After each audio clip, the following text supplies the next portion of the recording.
Hello and welcome to the panel discussion organized by SETA Foundation. Our theme is looking forward in Turkish-Greek relations. In today's panel discussion, to discuss this issue, we have a very distinguished panel of speakers. We have Professor Yücel Acer from Ankara Yıldırım Beyazıt University. Yücel Acer is a professor of international law, and at the same time, he's a foreign policy researcher at SETA Foundation. We have Ms. Afentouli from Athens. She is the executive director of Institute of International Relations. And finally, we have Professor Mustafa Aydın. He is former president of Kadir University, and now he is the president of Global Academy and the faculty member at Kadir University. These speakers, welcome all. Today, we are discussing this issue for obvious reasons. Prime Minister Mitsotakis is visiting Ankara and President Erdogan today at presidential complex.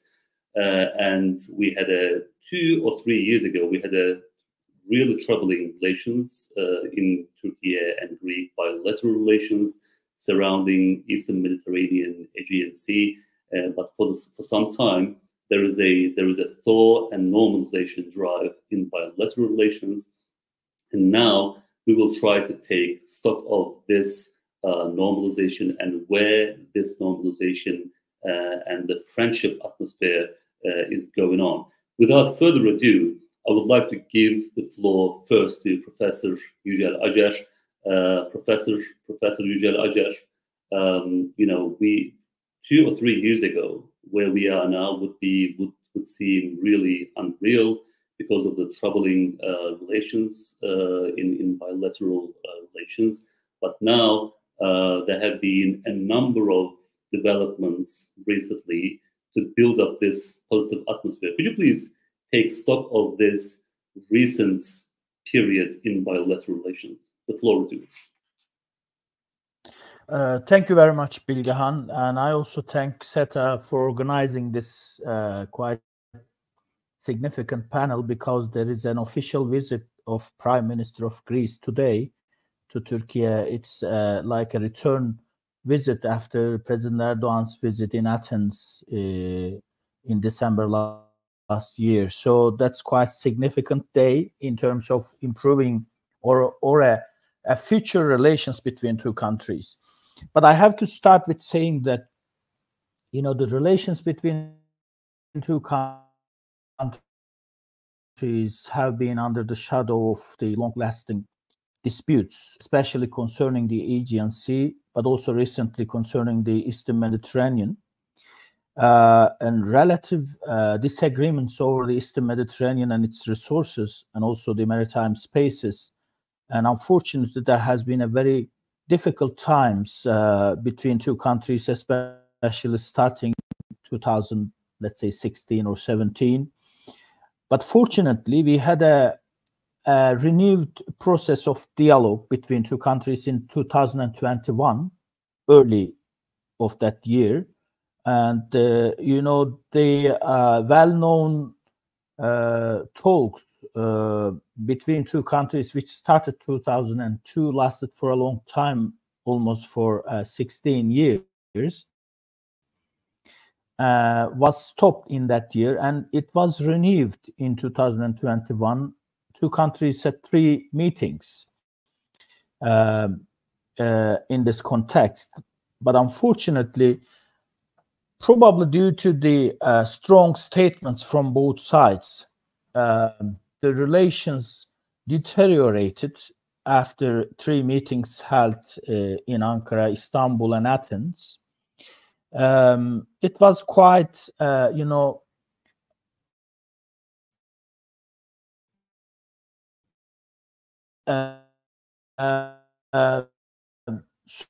surprise in my perception, because but unfortunately, suddenly in that year, or in early 2022, and two countries had very, deteriorating relations in terms of statements and some actions taken in the agency by both states. It seems like two countries stayed until a disaster in Turkey, the earthquake disaster. Unfortunately, it was a huge earthquake, devastated the southeastern part of Turkey. And surprisingly to many people, Greece was one of the first countries offered support, and also not only the statements, positive statements supporting Turkey from President of Greece and Prime Minister of Greece, but also there were some concrete actions taken by Greece to help Turkey during the earthquake disaster. Just after, a couple of days later, the earthquake, and just 1 week later, Foreign Minister of Greece visited Turkey and met with Çavuşoğlu, then the Foreign Minister of Turkey, and they both together went to the region of earthquake, and they made a very good statement in terms of the future of the relations between two countries. And they said Turkey and Greece should not wait for another earthquake to soften their relations. I think it was like a starting point of the existing good relations between two countries. In the following months, there were many positive official statements from both sides, including President Erdogan and Prime Minister Mitsotakis, and they met personally in Vilnius on the occasion of NATO summit 2023. It was another forward step to improve the relations. And we have witnessed a lot of new positive developments after this summit. They expressed that they would support each other on the international platforms, like Turkey would support the Greek candidacy for the non-permanent membership of the Security Council. In return, Greece would support Turkey for its candidacy for the Secretary General of International Maritime Organization. And these kind of developments are really significant. Two countries are supporting each other on the international level. Was really striking. And we have witnessed another positive developments when Minister of Affairs Çavuşoğlu and Dendias met in Ankara in April 2000. In March 2023, the officials from both countries came together for a positive agenda, which was actually started by two foreign ministers in 2021, and they held the fourth round of these meetings in April 2023 in Ankara. And this is called the Positive Agenda meetings because it focused on improving the cooperation between two countries. And actually, these meetings continued after 2023 meeting. The last one was held in Athens. Is really significant. Two countries are discussing how to improve the relations in various areas, including trade and economy. I have to emphasize another significant point that, to my perception, United States of America, which is a very significant country in terms of the relations between two countries, is also supporting these positive developments. That also shows us that the future of the relations between two states really, encouraging in terms of the support from outside, especially the United States of America. Then the two countries had elections, general elections, and after the general elections, the foreign ministers changed, but the new foreign minister of Greece, Gerapetridis, visited Turkey in September 2023. Again, two foreign ministers gave very encouraging statements in terms of improving the relations. And the President Erdogan and the Prime Minister Mitsotakis met in New York on the occasion of the UN General Assembly meetings in September 2023. And since then, we have witnessed new positive developments, like in November, the officials from both countries, military officials especially, met to discuss the confidence building measures. Again, after a long period of time, they started negotiating and emphasizing the confidence building measures in November in Ankara. And recently, last month, on 22nd of April, they met in Athens to discuss another set of positive confidence building measures. That's also quite significant. As we can see, there are many steps taken by both sides. After all these steps, which almost all of them, designed to improve further the relations, President Erdogan, went to Athens in December 2023 to hold the 5th round of High-Level Cooperation Council, which stopped long time ago. It was actually started 2010 in Athens, and fourth time, two leaders had high-level meetings until 2016. Then they started again in Athens in December of last year as a fourth round. So fortunately, two countries managed to establish the high-level talks to be started again in Athens. And there was an Athens declaration that's also underlined how significant to improve the relations in various areas. There were a lot of cooperation statements on cooperation, and also the agreements signed to improve the relations in various areas. That was a very big step taken in Athens last year. And today, Mitsotakis is visiting Turkey. That's going to be another high-level meetings. As a conclusion, I have to say that I can assume that two countries are not really discussing the disputes to settle them at the moment. And the priority at the moment is to improve the relation. I am sure the agenda in Ankara today is going to be how to improve further the relations between two countries. Recently, we have seen that the volume of trade at the moment between two countries is about $4 billion, and they are determined to increase this to around $10 billion in the upcoming years. That's another sign that they are really willing to improve the relations. I think I have to stop here. I have just tried to draw a general framework of relations in recent years. They managed to create a new period of positive dialogue after a very tense period.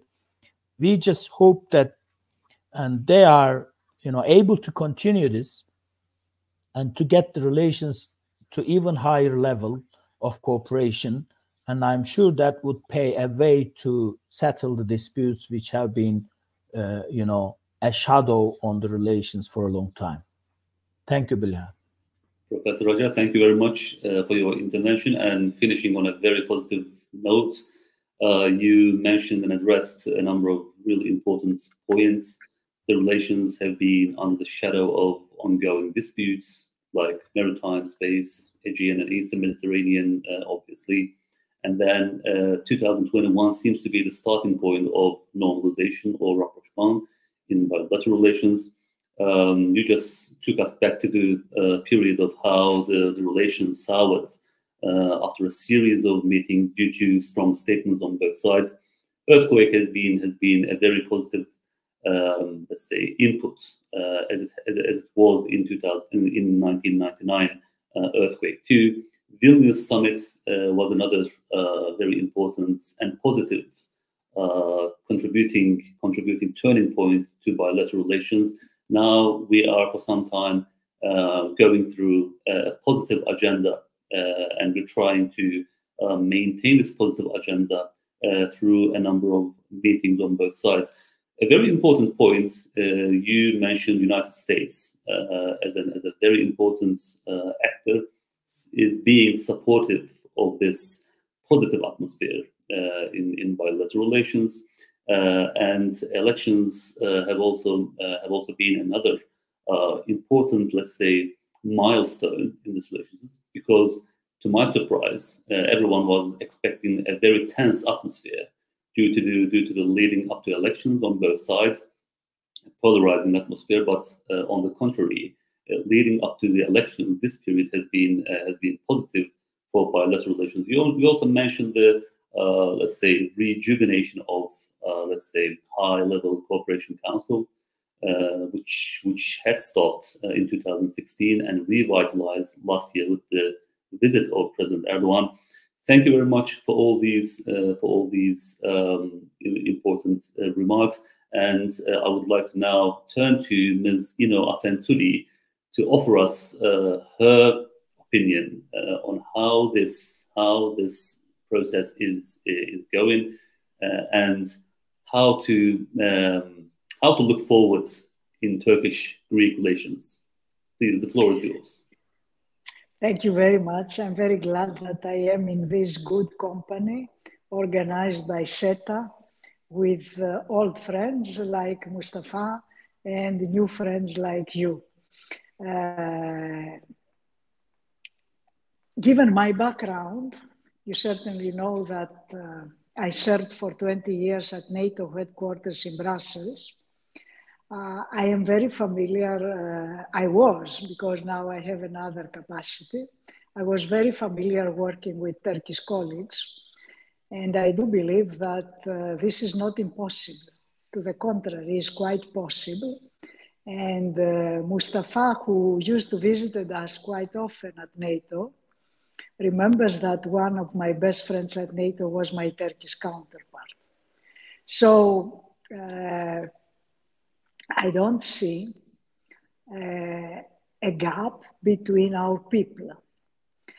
We celebrate, you celebrate 1 century of the foundation of the Turkish Republic, and this century of modern Turkey coincides also with the Lausanne Treaty, which established, let's say, the framework of the Greek-Turkish relations as well. And at the same time, here in Greece, we have this year the anniversary of what we call change of regime, 50 years after the fall of the dictatorship and the re-establishment of democracy in Greece. And this anniversary, unfortunately, coincides with a sad anniversary for Greece and Cyprus, which is the Turkish invasion of the island.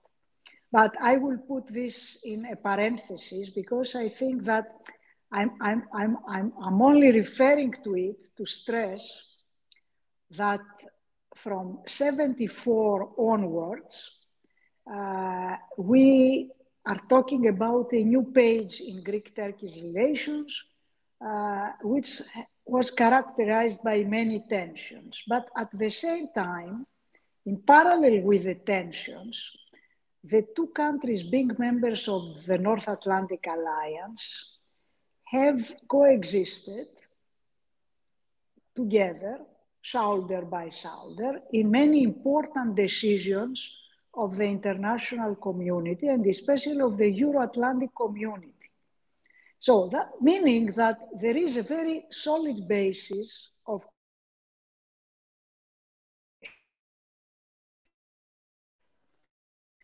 Professor Acer gave an accurate description of the difference between the two countries, that are differences deriving from, I would say, a divergence of interpretation, especially in regards to maritime zones and the law of the sea. I would say from the beginning that it would be very helpful if Turkey was at UN CLO treaty. the Treaty for the Law of the Sea. It would have facilitated maybe the solution of the problems that you mentioned.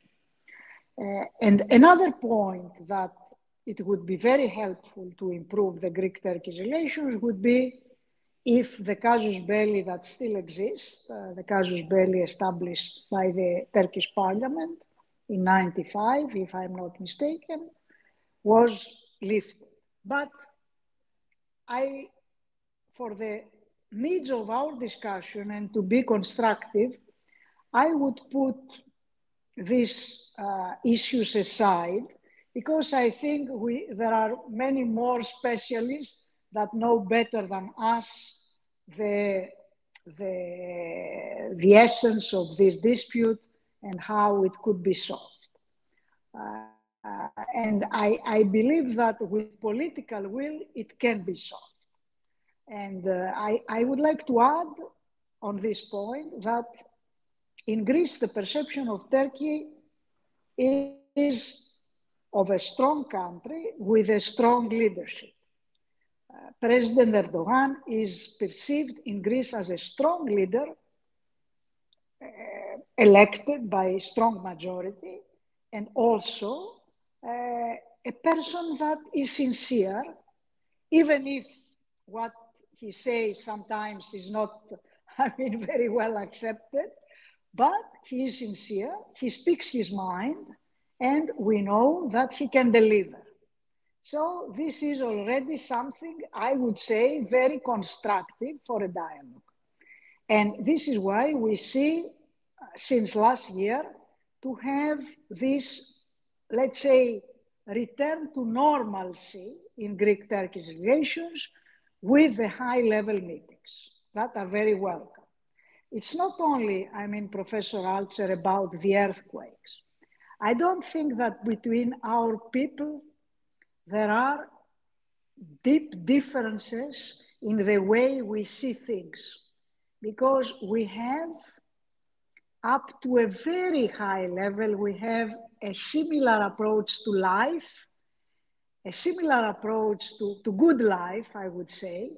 This is our environment that imposes us this approach. So there is no, a deep gap of mentality between Greeks and Turks. There are issues, but you would accept that Greeks and Turks spend very much time together when we visit both countries. So let's figure out if we accept that there are differences, and this is what, is the common sense here. There are differences, but what is about the positive agenda? What can be a positive agenda? Having lived for many years in Euro-Atlantic institutions and also knowing the European institutions, I would say that the European paradigm provides a good basis to start thinking about the positive agenda. There are many areas of cooperation that can be developed, but I would say could be developed better in a European context. Can be bilateral, of course, the dialogue on environment, civil protection, natural disasters, climate crisis, maritime cooperation, economy, tourism, whatever. I would think that it would be better to put this positive agenda in a European perspective.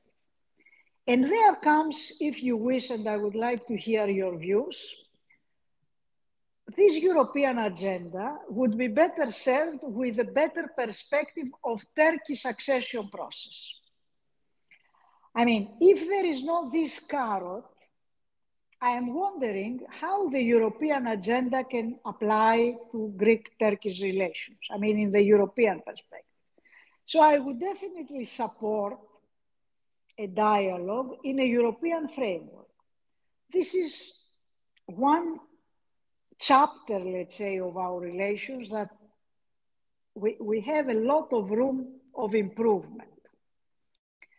So the other issue that if we were talking 1 year ago, I would say that energy cooperation would also be a very promising area of cooperation, also by placing it in a multilateral framework. But we are talking in 2024, and we are talking in the shadow of a very serious crisis in the Middle East and a war.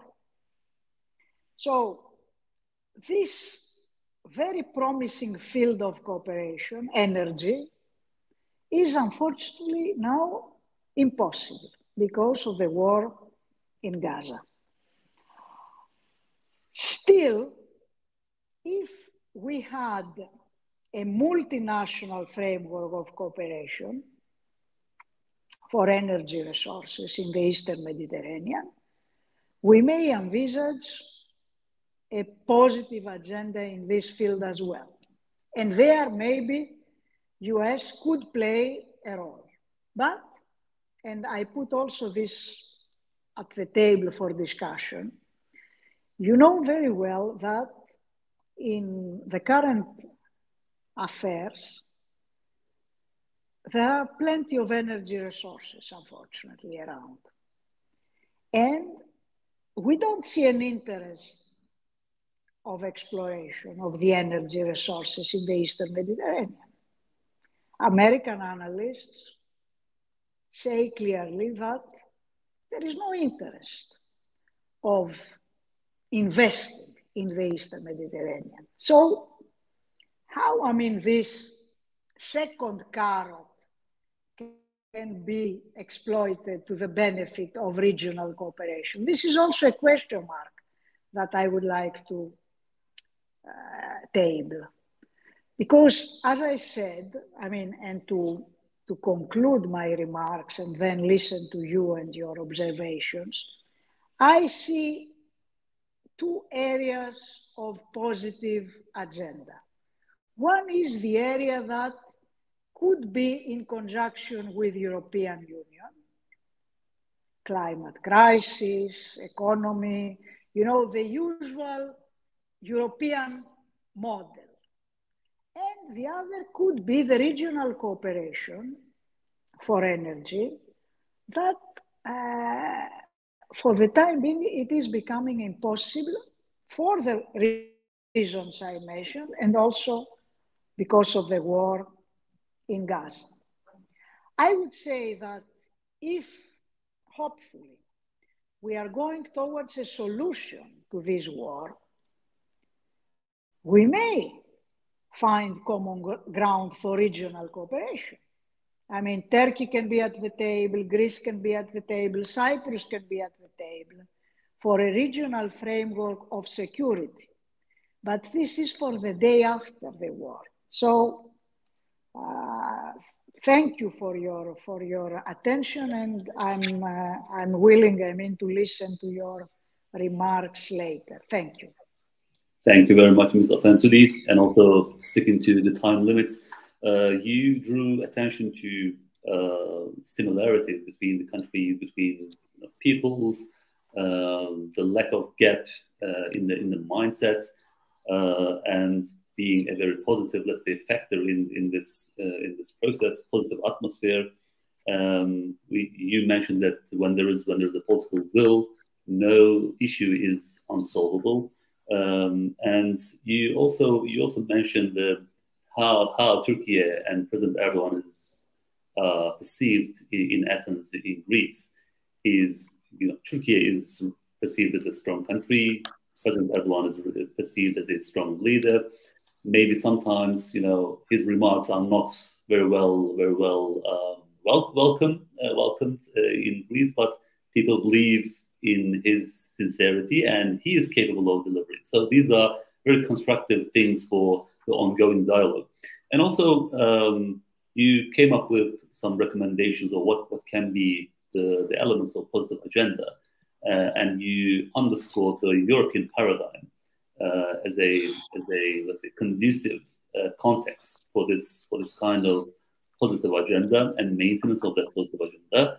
And you drew attention to a potential carrot, and maybe you treated it as an indispensable carrot, because in order for Turkey-Greece bilateral relations dialogue to prosper, there has to be a serious prospect for Turkey's accession or rejuvenation of this prospect of joining the European Union.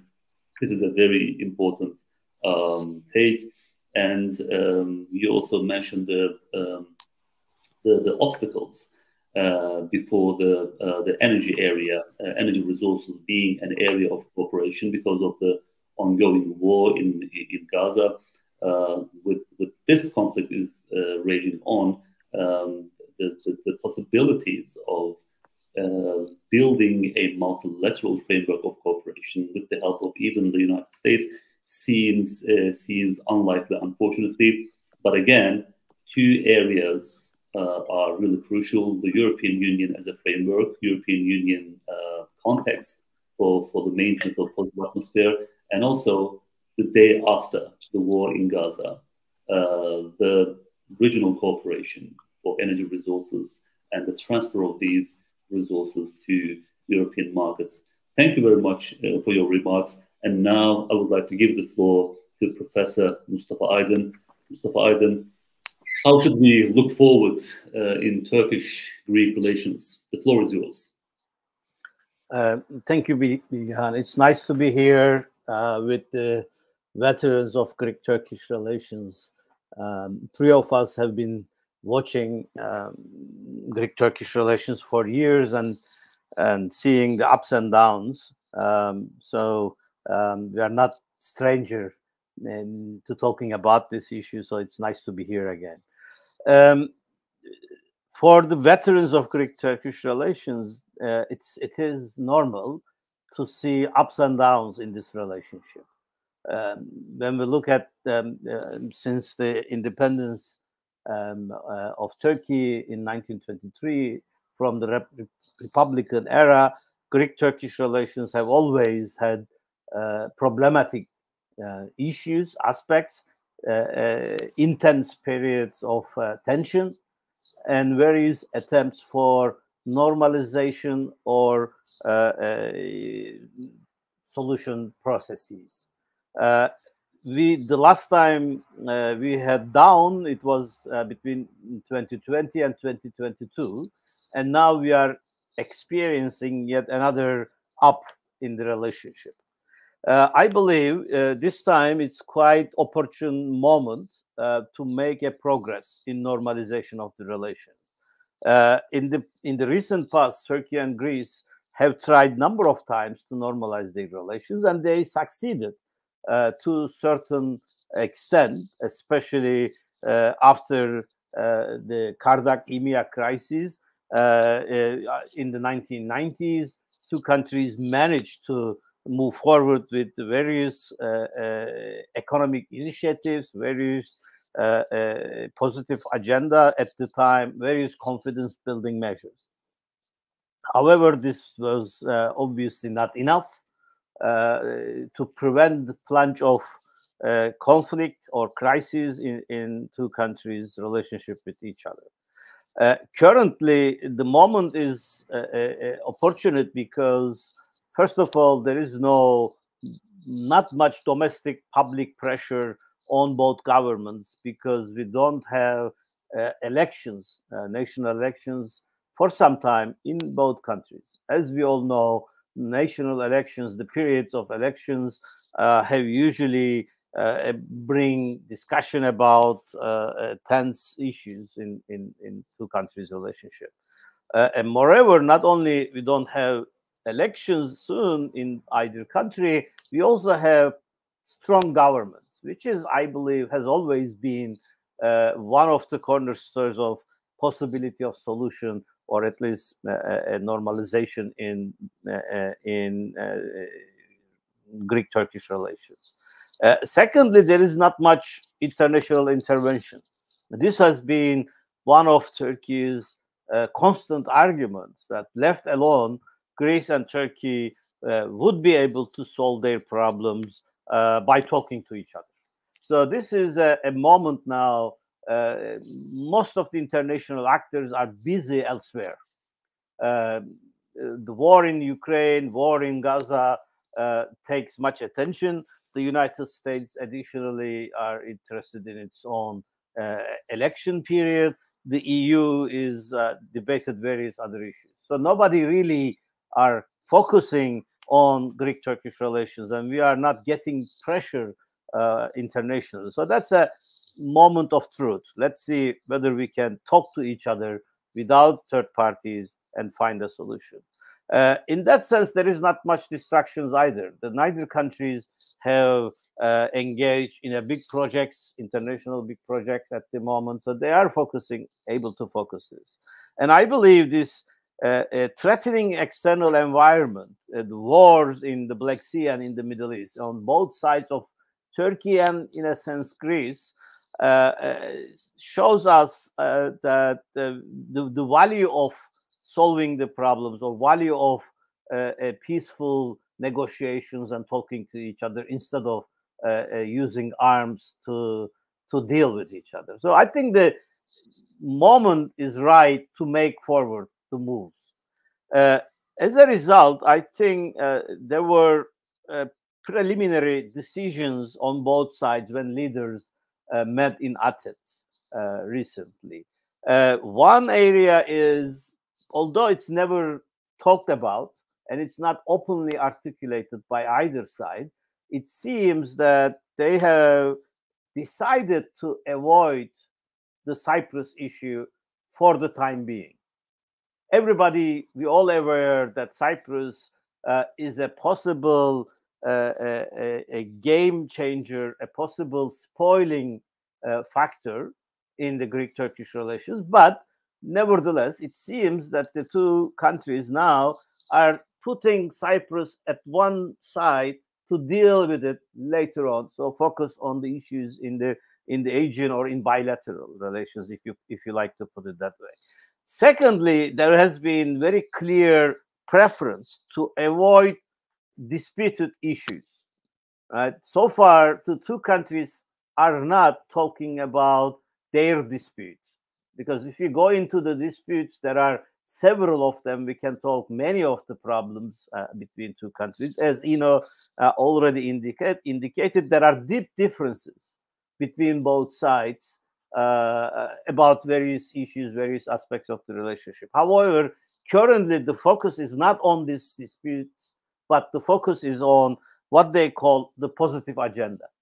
So the attention, it seems, for me at least, that the two administrations, two governments on both sides wants to prepare the ground when they need to talk about the disputes. Currently, what they are trying to do is stabilize, normalize the relationship from one of the most conflicting areas of the relationship of the era of 2020, 2022.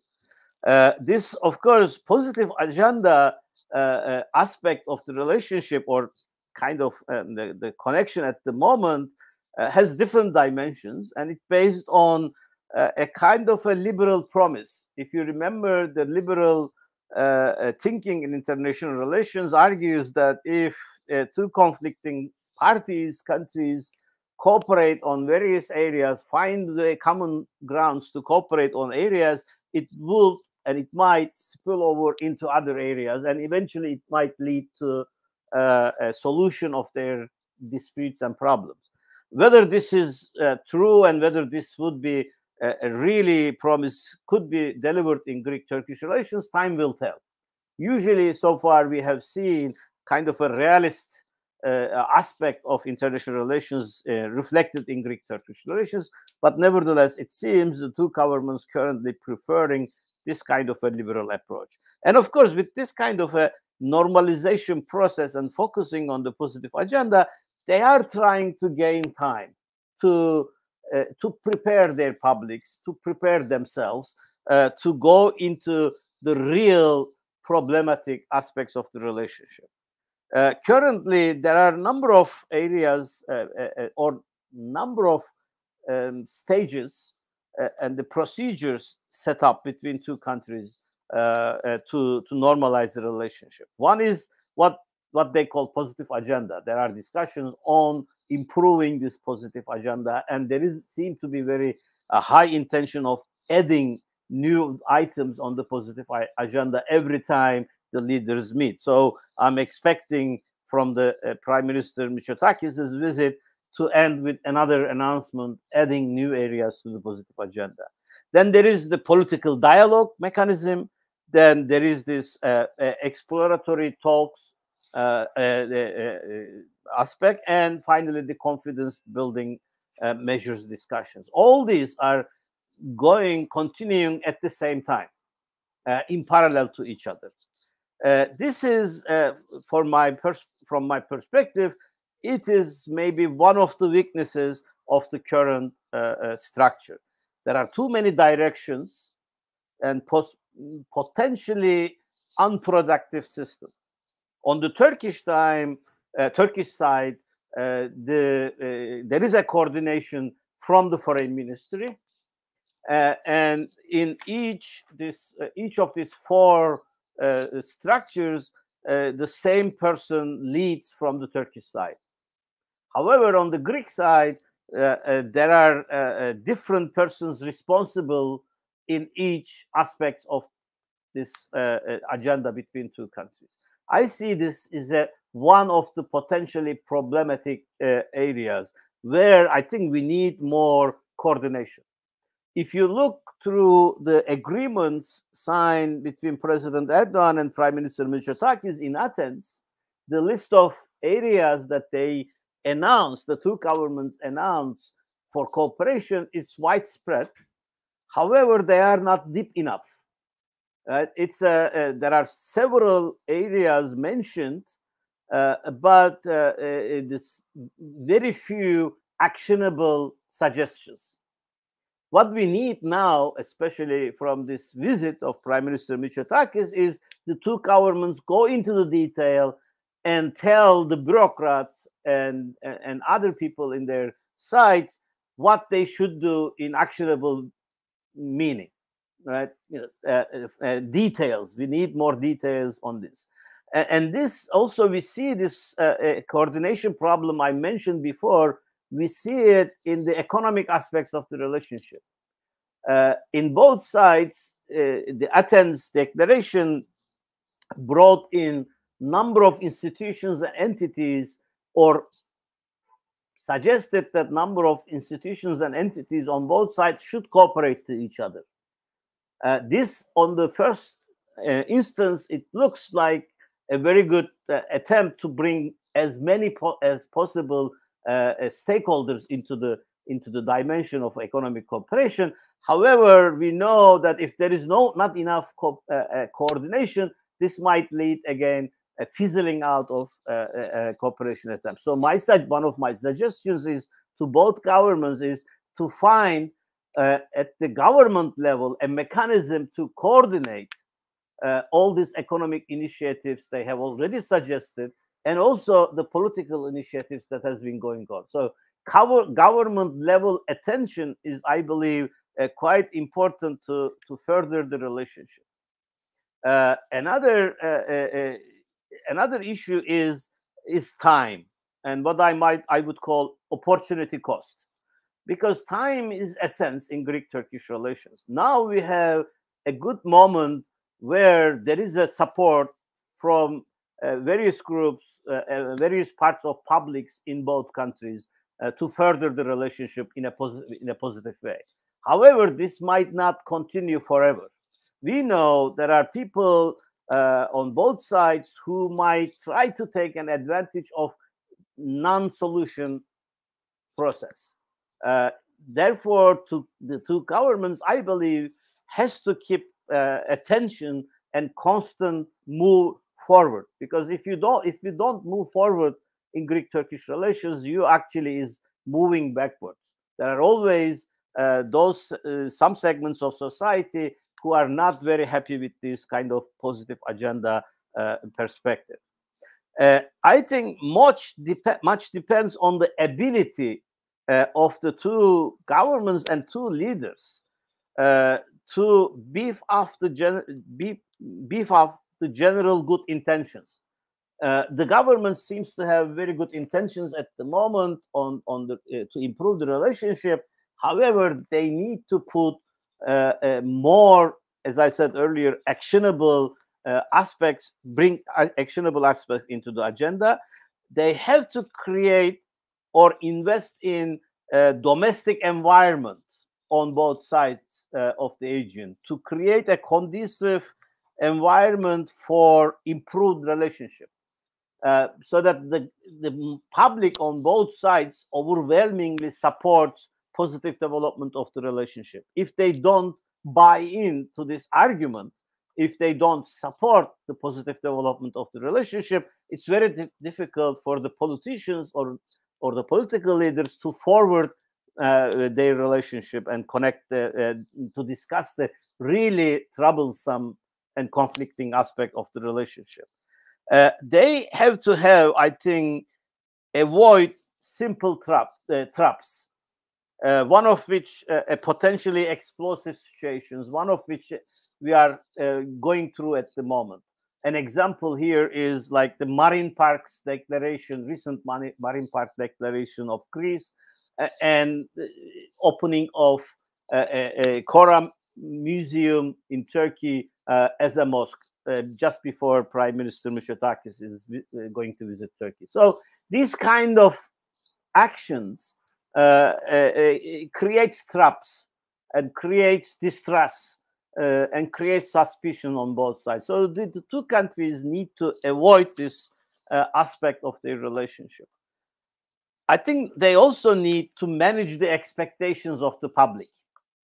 You know, if we give an impression to the Turkish and Greek publics that the problematic areas are easy to solve, we are making a disservice.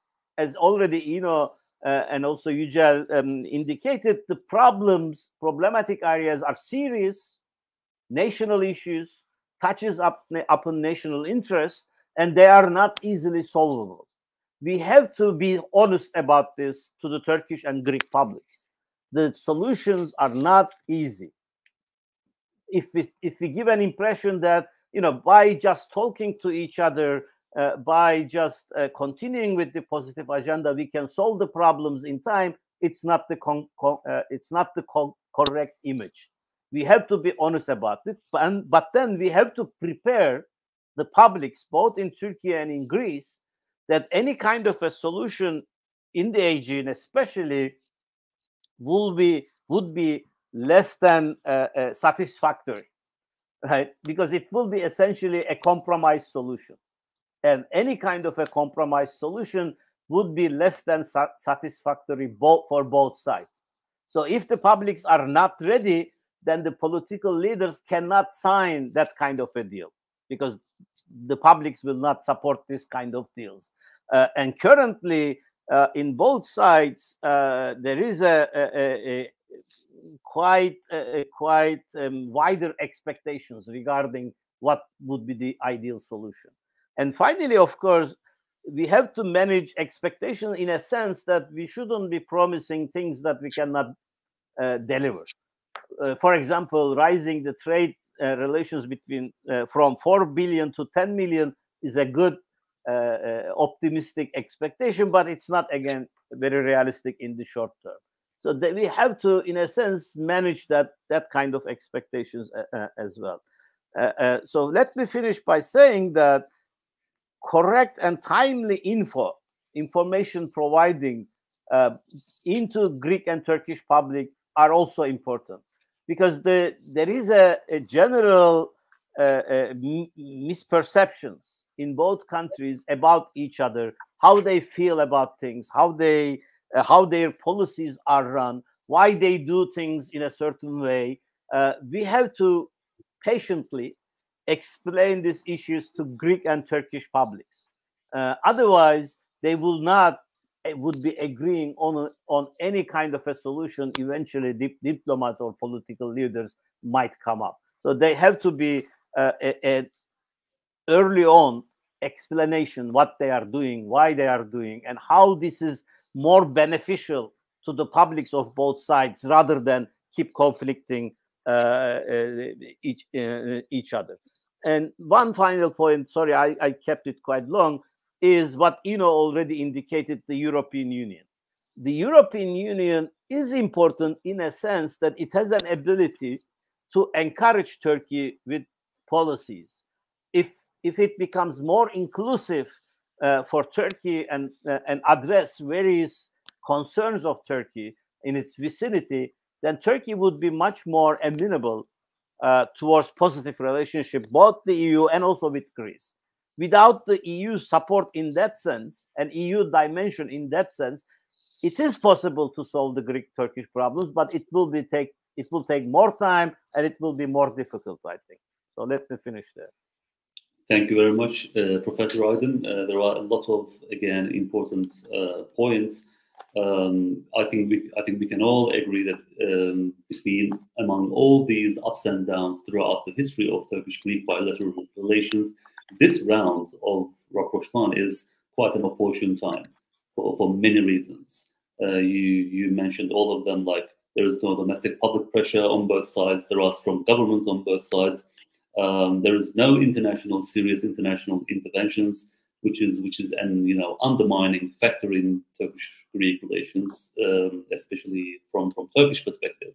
And there are also threatening conflicts around, which is reminding both sides the value of friendship and cooperation. And there are some preliminary understandings and decisions on both sides. Both sides are avoiding discussing the thorny issue of Cyprus, for example, and also they are avoiding other disputes. And both leaders and both governments are preparing the ground for discussing more difficult issues in the future, and they are preparing their publics. And for the time being, both sides seem to be busy with adding new items to positive agenda.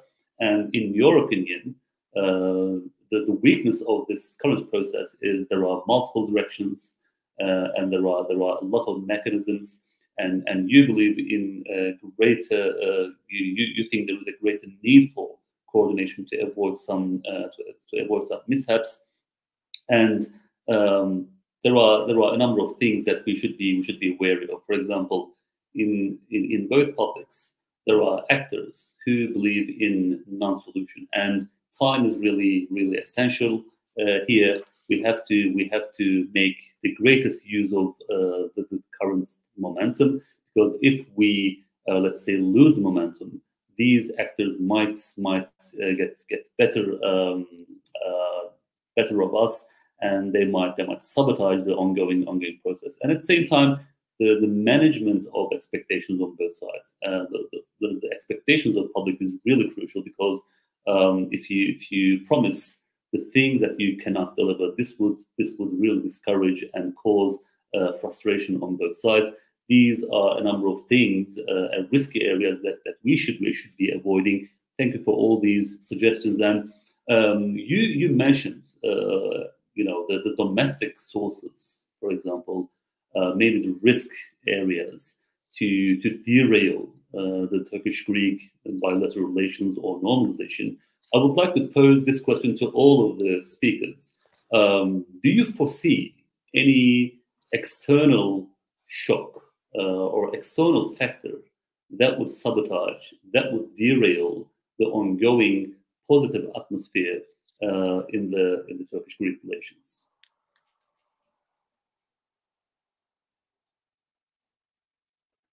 Ms. Ino, would you like to? You expect me to start? As you like. Maybe we keep we listen to Professor Acer and then to me, as you like. Okay, Professor Acer, your mic is up. Okay, thank you. Yeah, that's a very important question. Why it is important? Let me try to explain my perception. The disputes between two countries and the relations between two countries are important because they have repercussions and effects on other relations rather than only the relations between two countries. Let me try to explain a little bit further. The disputes between two countries are there for a long time and affecting negatively the relations between two countries, but they are affecting the relations between Turkey and EU, and the situation in Cyprus, and the maybe sometimes the relations of Turkey and Greece with other countries, including the major countries. So that's why the disputes are not in a nature of like isolated disputes or matters between only two countries. They affecting the regional relations, sometimes the global relations and global issues. So the Greek-Turkish disputes are not like an ordinary set of disputes that affect the relations between only two countries. So knowing this, that they are not so, ordinary disputes affecting only the bilateral relations, but I think we should expect that there are interests of other countries, regional or global powers, in the relations and disputes between two countries. This is to say that since these disputes are affecting the other relations, the other powers have interests and effects on these disputes, like EU has, effects or interests in the relations between two countries, sometimes in the disputes between two countries. The United States have interest and effect on these issues. On the other hand, settlement of these disputes are mostly benefiting two countries. And improved relations are, of course, first of all, benefits two countries, also benefits the other countries. So there are always a possibility that, depending on the circumstances of the existing time, other powers have sometimes negative and sometimes positive role in the relations between two countries. Mustafa actually explained very well that in our situation, in our time at the moment, in this year, for example, there are appropriate circumstances to, maybe further improve the relations, because other states are not really, trying to affect the relations in a negative way. I think the two countries should use this period of time, especially the leaders, as Ino emphasized, that the will of the political leaders is quite significant. That there is a very significant question. We have these disputes for a long time, and unfortunately, we have not been able to settle. That's not something ordinary.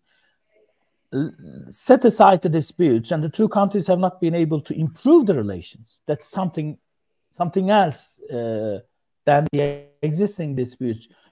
Despite the existing disputes, two countries would have been able to improve the relations, but that's not happened. So that means there are very complicated circumstances and the elements affecting negatively the relations. Knowing that there are many hurdles waiting in front of us, even today, I think the political will of the leaders are quite important to come over all these difficulties. So I expect that maybe in very short time, we may have some negative interventions from other countries in the relations between two countries. But I think that's the political will to overcome all these possible hurdles. And I now believe that listening to the statements made by President Erdogan recently, and he even emphasized that these disputes could be settled by taking them to international court. And that shows us that the leader in Turkey is really believing in the interests of settling all these disputes. That's the thing, that's the major element that I really trust today. Maybe, the political will of Mitsotakis and Erdogan that we can really see this quite easily. I think the major element for further improving the relations between two countries, but that's always possible, that we can see some hurdles again, but we should trust the political will, I think, at the moment. Thank you, Professor Acer. Afentouli? I will answer your question quite directly. And also I would like, with your permission, to comment on what the gentleman said before. Look, we have, without exaggerating, we have 2 wars in our vicinity, okay? 2 wars that put in danger the whole stability, not only of our region, but even broader. Okay, we have Black Sea in war, we have Mediterranean in war with Gaza. So I believe that the leaders of the 2 countries took that into consideration. I mean, we don't need another conflict in the vicinity. Certainly, I mean, I was never, I never believed that an open conflict between Turkey and Greece could happen because of NATO. But okay, let's put this aside for another discussion. So we have 2 wars that have destabilized already, not only Europe, but the broader region. So we don't need to add more sources of instability. This, I think, is the driver maybe behind the rapprochement. So, but of course, the outcome of these wars will influence the regional stability. Turkey is a Black Sea country. What is happening in Ukraine will affect Turkey's security, how the war will end, what solution will be given, if there is a solution. Same with the Middle East. So this is why I'm saying, at least we are members of an alliance, a strong alliance. So it's not reasonable from 2 members of NATO to add to regional instability. We have to work for regional stability, to the contrary. We have to be part of the solution, not of the problem. But certainly, as I said, we have big countries involved in the conflicts. Russia. We have elections in US. Maybe change of administration. How these developments will affect not only the bilateral framework, but the regional framework as well. We have observed since many years now that there are problems without solutions in international affairs, meaning that there is a missing link there for solution. Who can impose a solution? International community. What is the international community? You see that we have many impasses. So we don't need to add to these impasses more. But this is, I mean, my answer to your question. But just to, I think it would be useful to comment also on what especially Mustafa said about public opinion in Greece and the margin of maneuvering of the government. I don't think that the Turk in the street cares about Greece as the Greek in the street cares about Turkey. This is something that maybe you don't perceive in Turkey. But in Greece, relations with Turkey is the main element of the public debate. So this is why it is very important to diffuse the tensions and to provide to the middle Greek, let's say, what is the benefit for him or for her of the improvement of the relations? Because it's not clear. I mean, to the contrary, it is very clear, at least in the public sphere, that Turkey has to gain from a rapprochement with Greece, and Greece has not to gain. So we have to work to make clear that this is a win-win way forward. I mean, we have to persuade, as I said, especially the Greek public opinion, that rapprochement with Turkey will benefit the Middle Greek, which is now it is not perceived as I'm saying it. I mean, it is in academic circles or in political circles. We believe that we have to solve the difference, but it's not obvious to the middle, the Greek of the street, if I may say so. So there's a lot of work to be done for public opinion. And also, I mean, to conclude, I would say that it would be very helpful.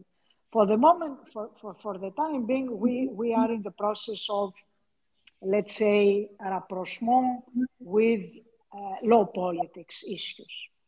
I mean, some generous gestures on behalf of both sides, because, I mean, if you go to launch a process, I mean, of solution, you have both sides have to make some generous gestures towards each other. We have to think about what kind of gestures will persuade public opinion in Turkey and public opinion in Greece about the sincerity of this process. Because similar processes have started many times in the past. And they have started by very strong leaders, at least in Greece. Karamanlis, Papandreou, Simitis, they have all attempted to solve the Greek-Turkish disputes, and they have not achieved.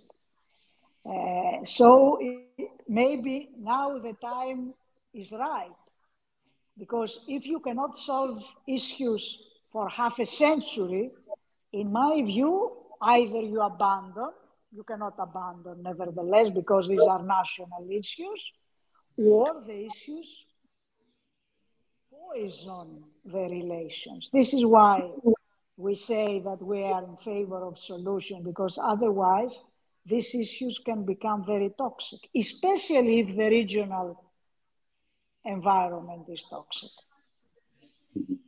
Thank you very much for these very timely reminders to keep in mind. Professor Aydın, would you like to answer the question on potential external shocks?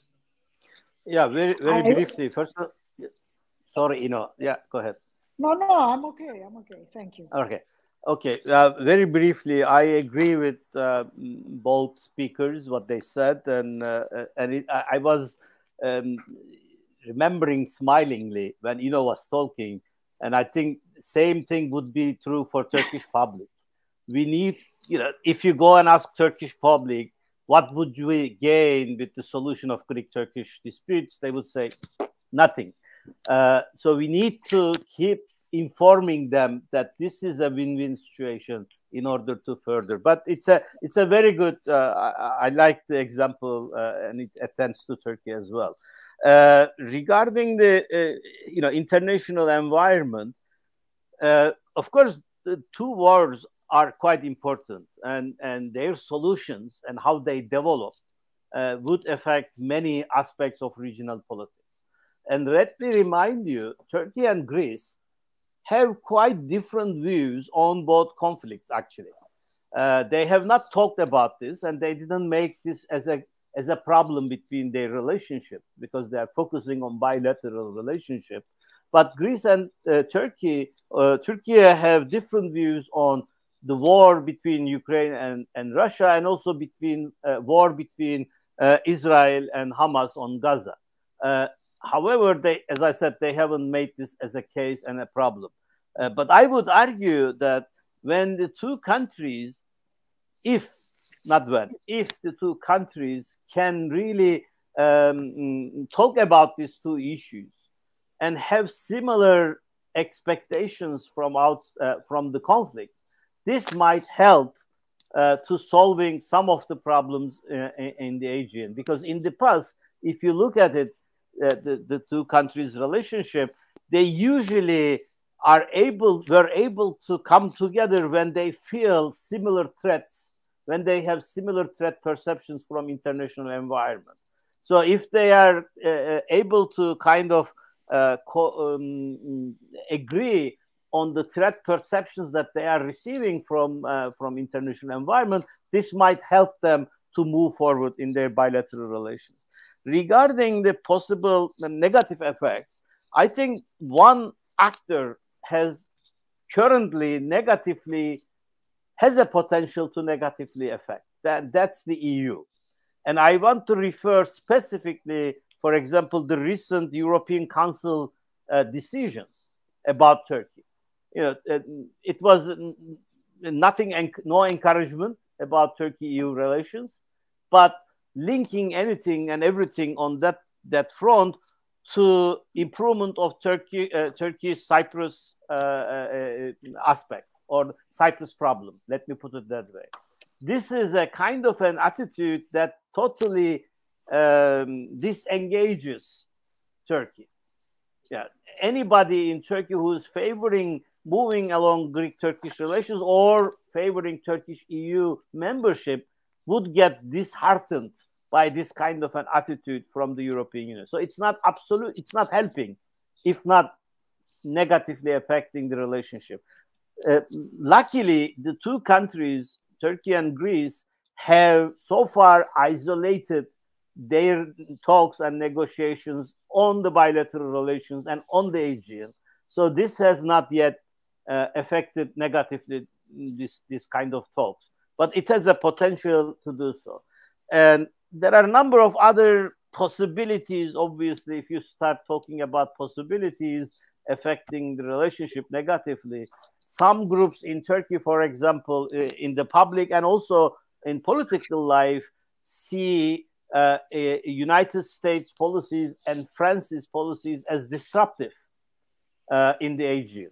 I'm not one of them, but I'm just indicating that there are people and there are groups in Turkey who see so.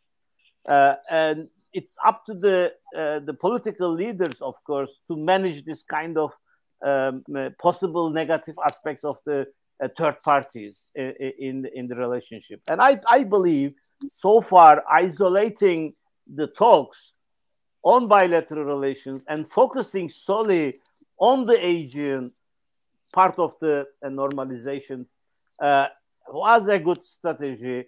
And at least in the short term, it will insulate this possible third party negative effects.